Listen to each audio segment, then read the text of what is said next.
Expressway इतना खराब है तो आप उसका उद्घाटन क्यों करना चाह रहे हैं? खराब चीज़ का क्यों उद्घाटन करने के लिए इतना लालायित थे?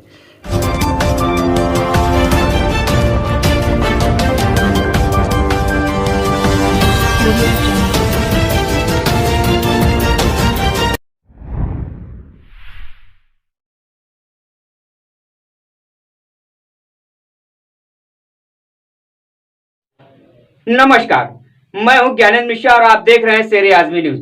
सबसे तेज और सबसे सटीक खबर देखने के लिए बने रहिए शेर आजमी न्यूज के साथ। अब खबर विस्तार से। किसान हुए कर्ज मुक्त, बीजेपी ने वादा किया पूरा। श्याम सुंदर चौहान। जी हां, आपको बता दें कि मुबारकपुर विधानसभा के भारतीय जनता पार्टी के प्रबलतम दावेदार श्याम सुंदर चौहान ने आज पत्रकारों से वार्ता में कहा कि भारतीय जनता पार्टी लगातार जनता के हित में कार्य करते रही है।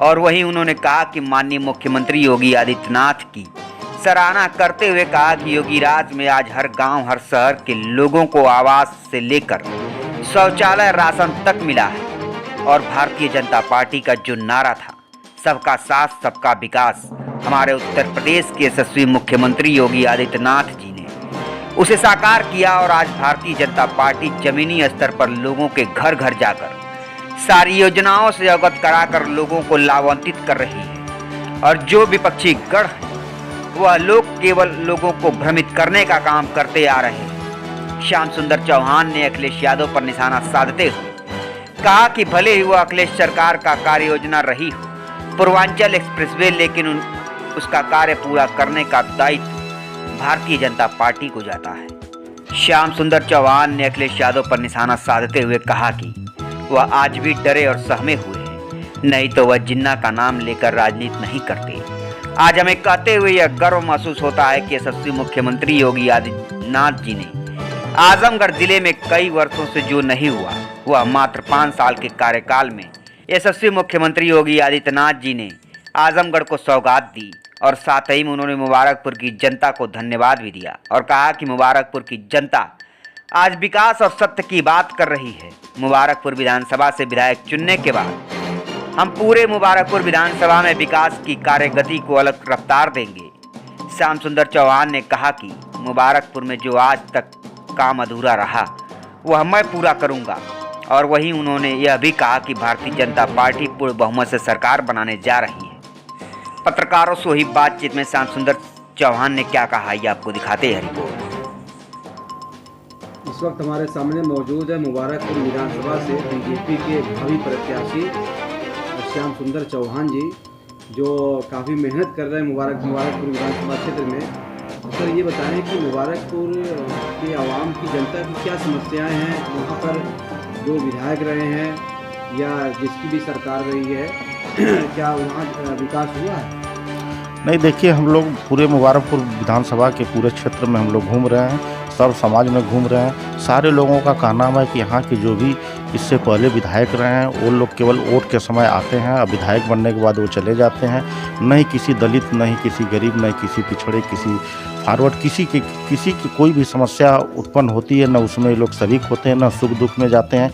इससे लोग काफ़ी जो है नाराज़गी व्यक्त है लोगों में। और उन लोगों का मानना है कि इस बार हम लोग भारतीय जनता पार्टी को वोट करेंगे। इसमें किसी प्रकार की जात पात का कोई भेदभाव नहीं रहेगा। हम लोग सारे लोग मन से, खुशी से, तन मन से हम लोग भारतीय जनता पार्टी का सपोर्ट करेंगे। आप मुबारकपुर विधानसभा का दौरा कर रहे हैं, भ्रमण कर रहे हैं, वहाँ की आवाम की मूल समस्या क्या है? देखिए, वहाँ की मूल समस्या बहुत सारी समस्याएं हैं। जैसे जो गरीब तबके के लोग हैं उनको विधायक निधि से जो भी फंड आता है उसका सही उपयोग नहीं मिल पा रहा है। इस प्रकार की तमाम समस्याएं हैं जिनको ये लोग इससे पहले जो भी वो विधायक लोग रहे ये लोग करने में असफल रहे। बिजली बहुत बड़ा मसला है, बिजली की बिल भी काफ़ी आ रही है लोगों की, तो बिजली की बिल माफ़ करने के लिए या जो बढ़कर बिल आ जा रही है उसके लिए बीजेपी क्या प्रयास कर रही है? नहीं, उसके लिए ऐसी कोई बात नहीं है। मुझे अभी तक ऐसे कोई भी मामला सामने नहीं आया है। अगर इस तरह का कोई मामला है तो ज़रूर उसका संज्ञान में लेके उसका लीगल कार्रवाई की जाएगी। और हमारा निवेदन रहेगा, अगर इस प्रकार की कोई त्रुटि हो रही है तो हम हमारे सरकारी विभागों से हम निवेदन करेंगे कि अगर इस प्रकार की कोई हमारे जनता के बीच में कोई समस्या है तो उस त्रुटि को सुधार किया जाए। क्या वहाँ के जो विधायक हैं इन 5 सालों में क्या कोई ज़मीन पर विकास वहाँ किया है? नहीं जनाब, ऐसा कोई बात नहीं है।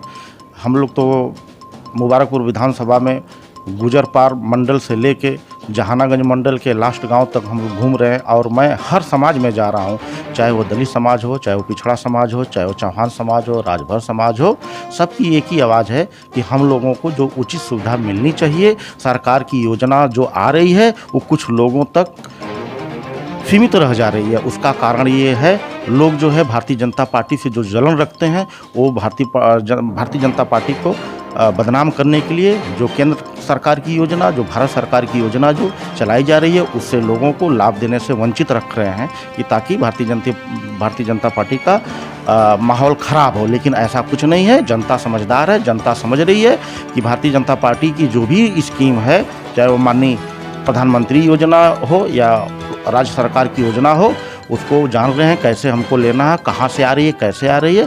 सभी लोगों में अवेयरनेस हो रही है, सब लोग जागरूक हो रहे हैं। इस प्रकार की कोई समस्या नहीं है, सारी योजनाएं जो हैं लोगों तक पहुंच रही हैं। भारतीय जनता पार्टी 2022 का इलेक्शन किन मुद्दों पर लड़ेगी? भारतीय जनता पार्टी विकास के मुद्दे पर हम लोग चुनाव लड़ रहे हैं, भ्रष्टाचार के मुद्दे पर लड़ रहे हैं। देखिए, जब से उत्तर प्रदेश में माननीय आदित्य योगी नाथ की सरकार आई है तब से हमारे पूरे प्रदेश में सर्व समाज से छिनैती, डकैती, लूटपाट, हत्या ये सब समाप्त हो गया है। जो भ्रष्टाचार वो समाप्त हो चुका है, बाहुबलियों का समय समाप्त हो चुका है, जिससे जनता में खुशहाली की एक लहर चल रही है और जनता कह रही है कि अब हम लोग को लग रहा है कि राम राज आ गया है। अच्छा, ये एक बात जो है जो लोग कह रहे हैं, जनता कह रही है कि बीजेपी की सरकार में दंगे नहीं हुए, तो क्या ये योगी आदित्यनाथ जी का ये टाइट शासन जो है की वजह से ये दंगे नहीं हुए? नहीं, देखिए, हमारी भारतीय जनता पार्टी सर्व समाज के लिए काम कर रही है और जो इससे विपरीत जो गैर भाजपा पार्टियां हैं ये लोग जानबूझ के दंगे कराते हैं ताकि जो है भारतीय जनता पार्टी बदनाम हो। देखिए, हमारे उत्तर प्रदेश में सरकार जब से है कहीं भी दंगा नहीं हो रहा, क्योंकि हमारे शासन प्रशासन के लोग सामंजस्य बना के जनता के साथ चल रहे हैं, इसलिए कहीं भी किसी प्रकार की कोई दंगा फसाद नहीं हो रहा है। हिंदू मुसलमान कोई भी हो, सब लोग एक दूसरे के कार्यक्रम में शरीक हो रहे हैं, एक दूसरे के शादी विवाह में सम्मिलित हो रहे हैं। कोई भेदभाव हमारे समाज में नहीं दिखाई दे रहा है, जिसके वजह से दंगा भी नहीं हो रहा है। इससे पहले की जो अभी पिछले दिनों देश के प्रधानमंत्री माननीय जो है मोदी जी ने पूर्वांचल एक्सप्रेस वे का उद्घाटन किया और भाई अड्डों का उद्घाटन किया और बहुत सारे विकास कार्यों का उद्घाटन हो रहा है, लेकिन अखिलेश जी कह रहे हैं कि पूर्वांचल एक्सप्रेस हमारी देन है, हमने विकास किया है। बिल्कुल, आप बहुत अच्छी बात हमसे पूछे। माननीय अखिलेश महोदय का कहना है कि ये एक 6 लेन जो है हमारी योजना है। ठीक है, आपकी योजना थी, आपने अपने कार्यकाल समय में आपने उस योजना को आगे बढ़ाने के लिए काम किया, लेकिन आपने उसमें कितना फंड दिया, क्या किया, ये तो आप खुद जानते हैं कि उन्होंने कुछ नहीं किया। केवल एक नाम दे दिए कि मेरा 6 लेन मेरे द्वारा बनाया जा रहा है।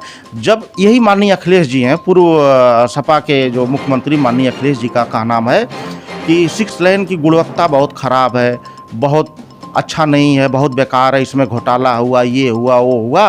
तो मैं माननीय अखिलेश जी से कहना चाहता हूं कि माननीय अखिलेश जी, यदि एक्सप्रेसवे इतना ख़राब है तो आप उसका उद्घाटन क्यों करना चाह रहे हैं? ख़राब चीज़ का क्यों उद्घाटन करने के लिए इतना लालायित थे? और उसी एक्सप्रेसवे से वो अपना रथ यात्रा लेकर निकले लखनऊ। बिल्कुल, उन्हीं तो मैं आपसे कहना चाह रहा हूँ, उत्तर प्रदेश की जनता से, खास तौर से अपने मुबारकपुर आजमगढ़ वासियों से कहना चाहता हूं कि जो व्यक्ति कहता है कि यह सामान खराब है तो उसको क्यों खरीदता है, उसको क्यों उसका उपयोग करता है? अगर खराब है तो उसको नहीं खरीदना चाहिए ना। एक उदाहरण मैं दे रहा हूं, यदि हमारा 6 लेन हमारे भारत सरकार, हमारे उत्तर प्रदेश सरकार के सहयोग से बन के आज खड़ा हुआ है, जिससे लखनऊ से लेके गाजीपुर तक हम लोग 2.5 घंटे में सरलता से पहुंच रहे हैं, जिससे हम लोग को अब लग रहा है कि लखनऊ दूर नहीं है। तो माननीय अखिलेश जी जब कहते हैं बार बार कि इसकी गुणवत्ता खराब है, ये खराब है, सब कुछ है, तो आप क्यों उसका उसका उद्घाटन करने के लिए इतना लालायित हैं?